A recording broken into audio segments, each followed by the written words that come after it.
Velkommen til Ingeniørleksikonet, din portal til fremtiden for 3D-design og ingeniørkunst.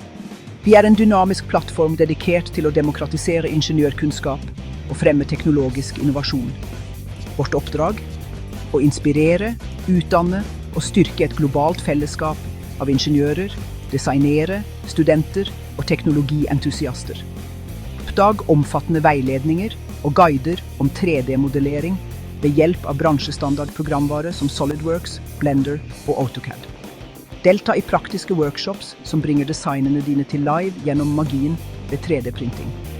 Hør på vår podcastplattform for å høre innflytelsesrike ingeniører og gründere dele sine reiser og innsikter. Forbedre ferdighetene dine med kurs skreddersydd for både nybegynnere og erfarne fagfolk innen digital design og 3D-modellering.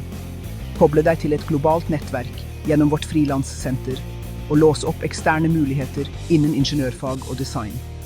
Vår visjon er klar: å være den ledende ressursen for avanserte ingeniørteknologier og fremme kreativitet og innovasjon.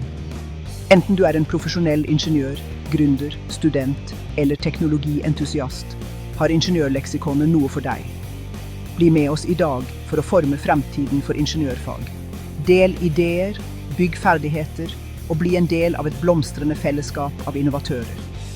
Velkommen til Ingeniørleksikonet, der kunnskap møter innovasjon.